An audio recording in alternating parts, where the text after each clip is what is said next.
Hello viewers, welcome back to our channel. இன்றைக்கி நம்ம இந்த வீடியோவில் எந்த கோர்ஸ் பற்றி பார்க்க போகிறோம்னா ஏரோஸ்பேஸ் இன்ஜினியரிங் இந்த கோர்ஸ் பற்றி தாங்க பார்க்க போகிறோம். இந்த கோர்ஸ் பற்றி பார்க்குறதுக்கு முன்னாடி நீங்கள் நம்ம சேனலில் ஃபஸ்ட் டைம் பார்க்குற மாதிரி இருந்தால் மறக்காமல் சப்ஸ்கிரைப் பண்ணிக்கோங்க, மறக்காமல் பெல் ஐக்கானையும் ப்ரெஸ் பண்ணிக்கோங்க. அப்போ தான் எஜுகேஷன் ஓரியன்டாகவும் காலேஜ் ஓரியன்டாகவும் நாங்கள் போடுற ஒவ்வொரு வீடியோவும் உங்களுக்கு நோட்டிஃபிகேஷனில் காட்டும், உங்களுக்கு யூஸ்ஃபுல்லாகவும் இருக்கும். வாங்க வீடியோக்குள்ளே போகலாம். அதாவது இந்த ஏரோஸ்பேஸ் இன்ஜினியரிங்கிறது பார்த்தீங்கன்னா வான்வெளி பொறியியல் அப்படின்னு சொல்லுவாங்க. இந்த கோர்ஸ் பார்த்தீங்கன்னா 4 இயர்ஸ் படிக்கிற மாதிரி இருக்கும், அதாவது 8 செமஸ்டர் படிக்கிற மாதிரி இருக்கும். இந்த கோர்ஸில் அப்படி நம்ம எதை பற்றி படிப்போம் அப்படின்னு சொல்லிட்டு பார்க்கலாம் வாங்க. அதாவது வானூர்தி, விண்கலம் குறித்த வடிவமைப்பு, கட்டமைப்பு இதை பற்றி தாங்க இந்த கோர்ஸில் படிப்பாங்க. இந்த இரு முதன்மையான ஒரு தலைப்புகளும் பார்த்தீங்க அப்படின்னா நம்ம ஏரோஸ்பேஸ் இன்ஜினியரிங்கில் படிக்க போகிற முக்கியமான ஒரு தலைப்புகள்னு சொல்லலாம். இது வந்து பார்த்திங்கன்னா வானூர்தி பொறியியல் மற்றும் விண்கல பொறியியலில் முன்னதாக வச்சு நம்ம படிக்கிற மாதிரி இருக்கும். புவியிலோட வளிமண்டலத்தை இயங்குகிற வானூர்திகளை பற்றியும், அதுக்கப்புறம் பார்த்திங்கன்னா புவியோட வளிமண்டலத்தை விட்டு வெளியே இருக்கிற விண்கலங்கள் பற்றியும் தாங்க படிக்கிற மாதிரி இருக்கும். அதாவது வான்மின்னியல்னு சொல்லப்படுற அவியானிக்ஸ் பற்றி தான் இந்த கோர்ஸில் நம்ம முழுக்க படிப்போம். அதாவது வான்வெளி பொறியியலில் பார்த்திங்கன்னா வானூர்திகளை பற்றி படிப்போம், அப்புறம் ஏவூர்திகளை பற்றி படிப்போம், அப்புறம் பறக்கும் களங்கள் இருக்குது பார்த்திங்களா அதை பற்றியும் படிப்போம், அப்புறம் விண்கலங்கள் இருக்குது பார்த்திங்களா ஆகியவற்றோட வடிவமைப்புகளை பற்றியும் கட்டமைப்புகள் பற்றியும் இதில் படிப்போம். அது மட்டும் இல்லாமல் இவற்றோட இயற்பியல் பண்புகள் இருக்குது பார்த்தீங்களா அது பற்றியும் அவற்றோட இயற்கை விசைகளை பற்றியும் இந்த கோர்ஸில் நம்ம முழுக்க படிக்கிற மாதிரி இருக்கும். அது மட்டும் இல்லாமல் காற்று இயக்கவியலோட பண்புகளையும் அதோட நடத்தைகள் பற்றியும், பரப்பு கட்டுப்பாட்டு பரப்புகள் பற்றியும், அப்புறம் உயர்த்துதல் பற்றியும், அப்புறம் காற்று இயக்க இழுவை மற்றும் பிற பண்புகள் பற்றியும் இது கோர்ஸில் நம்ம படிக்கிற மாதிரி இருக்கும்.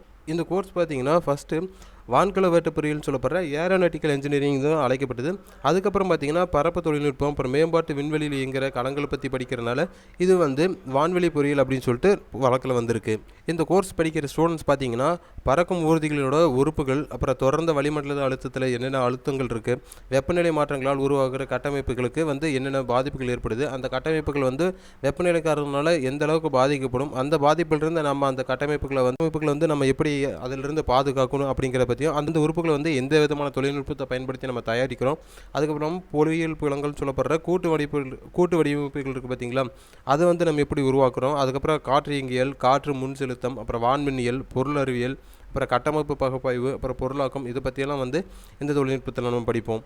அது மட்டும் இல்லாமல் இந்த விண்கலம் பற்றியும் வானூர்திகளை பற்றியும் படிக்கிறப்போ ஏரோஸ்பேஸில் நம்ம என்னென்ன படிக்க போகிறோம் அப்படிங்கிறது படிக்கிறப்போ நம்ம நிறைய விஷயங்களை தெரிஞ்சுப்போம். இது மூலிமா பார்த்தீங்கன்னா விண்கலன்கள், வானூர்திகள் வந்து எந்தெந்த பொருட்கள் கொண்டு தயாரிக்கப்படுது, அந்த வளிமண்டல அழுத்தத்தில் நம்ம எந்த அளவுக்கு இந்த மெட்டீரியல் வந்து நம்ம தாங்குற அளவுக்கு நம்ம பாதுகாப்பாக தயாரிக்கணும், அது மூலிமா வந்து எந்தெந்தமான சாதனங்களை வந்து எந்தெந்த மாதிரி இயந்திரங்களுக்கு நம்ம பயன்படுத்தணும் அப்படிங்கிறத பற்றி தொழில்நுட்பத்தோடு படிக்கிறது தாங்க இந்த ஏரோஸ்பேஸ் இன்ஜினியரிங். இந்த ஏரோஸ்பேஸ் இன்ஜினியரிங் படிக்கிறது மூலிமா பார்த்தீங்கன்னா உங்களுக்கு ஃபியூச்சர் ஸ்கோப் ரொம்ப நல்லாவே இருக்குன்னு சொல்லலாம். எப்பயுமே வந்து ஒரு டிமாண்டாக இருக்கிற ஒரு போட்டி இல்லாத ஒரு தனித்துவம் வாய்ந்த ஒரு துறையினே சொல்லலாம். உங்களுக்கு இந்த துறையை வந்து படிக்கணும்னு சொல்லி நீங்கள் முடிவெடுத்தீங்கன்னா அது ஒரு நல்ல முடிவாகத்தான் இருக்கும். உங்களுக்கு இந்த கோர்ஸ் பற்றின டீட்டெயில்ஸ் வேணும் அப்படின்னா கண்டிப்பாக கீழே டிஸ்கிரிப்ஷனில் வாட்ஸ்அப் கம்யூனிட்டி குரூப் லிங்க் கொடுத்துருக்கும், அதை கிளிக் பண்ணி ஜாயின் பண்ணிக்கங்க. இந்த கோர்ஸ் வந்து தமிழகத்தின் தலை சிறந்த கல்லூரிகளில் ரொம்ப கம்மியான ஃபீஸில் ஒரு நல்ல ஸ்காலர்ஷிப்போடு நீங்கள் படிக்கணும் அப்படின்னு சொல்லிட்டு நினச்சிங்க அப்படின்னா கீழே ஸ்க்ரீனில் தெரியுற நம்பருக்கு கண்டிப்பாக கால் பண்ணுங்கள். நாங்கள் உங்களுக்கு அட்மிஷன்ஸ் பண்ணி கொடுக்குறோம் வித் ஸ்காலர்ஷிப்போட. இதை பற்றின மேலும் தகவல் தெரியணும்னா கண்டிப்பாக ஸ்க்ரீனில் தெரியுற நம்பருக்கு கால் பண்ணுங்கள். தேங்க்யூ ஃபார் வாட்சிங் கைஸ்.